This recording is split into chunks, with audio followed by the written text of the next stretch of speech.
Welcome to another episode for the High Achieving Female Podcast. It's Sarah Benkin-Fishy, your host, and today I am so excited to introduce you to our Raleigh-based member, Amie Thompson, who is a founder and owner of Creative Allies, an amazing brand and marketing company that focuses on helping you see your best you.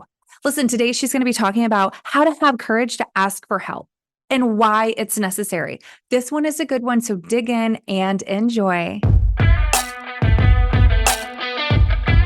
Welcome to the High Achieving Female Podcast, powered by Know, where we believe high achieving female leaders deserve to be known. Here, you're going to get the tips, tools, and inspiration you need to network, grow, scale, and balance your business, career, and life. Hi, my name is Amie Thompson. I am the CEO of Creative Allies, a digital marketing firm located in Raleigh, North Carolina. And today I'm going to talk to you about having the courage to ask for help. I'm going into my 5th year as a CEO, and asking for help is something that I struggled with early on in my tenure leading the company, but is something that I overcame and understand now just how necessary that is and how valuable it is to my professional development, but also to the growth and success of my business. Asking for help is something that's not easy, but once you get the courage to do it and then make it a part of your process, make it a part of something that you do on an ongoing basis, you'll find it much easier, but also you'll recognize the benefits that you get from asking for help. As a CEO and a leader, there are so many things that our job requires of us. That could be running the business, running a team, managing people. You might be in charge of managing finances, hiring people, firing people, doing business development, running projects. There's just a laundry list. But one of the things you'll never find on that laundry list is having to do everything yourself. There is just no way and no reason why anyone would ask you to go it alone. And asking for help means you understand that. And I think most of us understand it like theoretically, but we don't put it into practice. Everyone who is successful has gotten help from someone else, and they get that help because they ask for it. So having that courage to ask for help is so critical.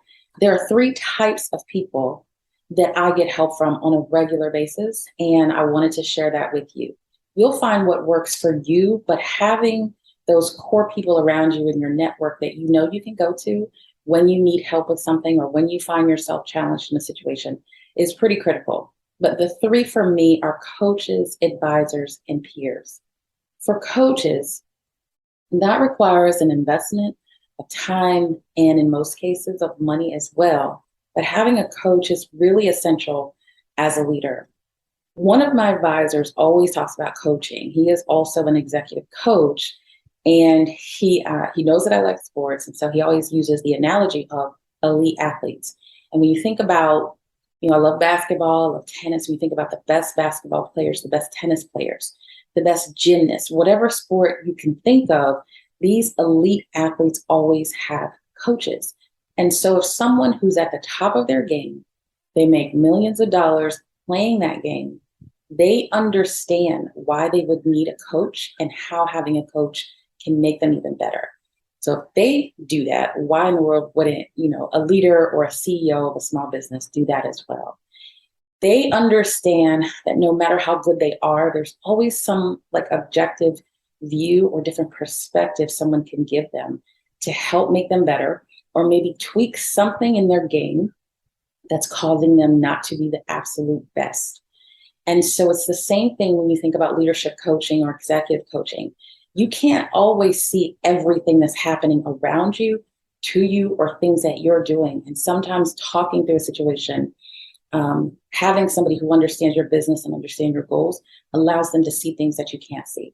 And that objectivity is so important as you grow your business. As a leader, as a CEO, sometimes you don't have a boss, or you certainly don't have a boss that's always checking in with you as when you were maybe entry-level employee in your career.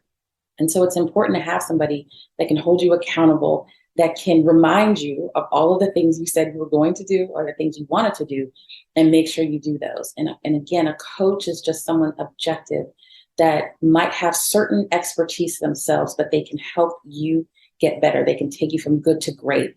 And usually at this level, that's what we all want. And so having a coach is really important, and a great person, a great team of people, if you have more than one, for you to ask those questions to. So again, not only having the courage to ask the question, but knowing who to ask the question to. This week's episode of the High Achieving Female Podcast is brought to you by the No Global Membership. It's time. Get in the room to network with women you want and need to know. Link to join the membership is in the show notes below. And don't forget, you can also claim your freebie today. The second group of people would be advisors. Now, most people and most businesses have board of directors. So I'm not talking about these folks. I'm talking about a more informal group of people that you actually handpick yourself to be your board of advisors. Even if you're not a CEO, but you might be C-level in an organization or a rising leader in an organization, you can still put your own advisory team together. There are no hard, fast rules on who is able to do that. You just have to take the initiative, and you have to be proactive and find the right people. That group of people could be 3. It could be 2. You could start with 1, really.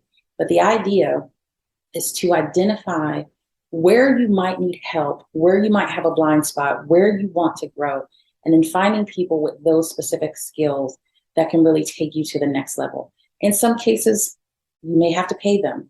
If you have an existing relationship with someone, maybe they'll take the time to have monthly meetings with you and be an advisor without you having to pay them.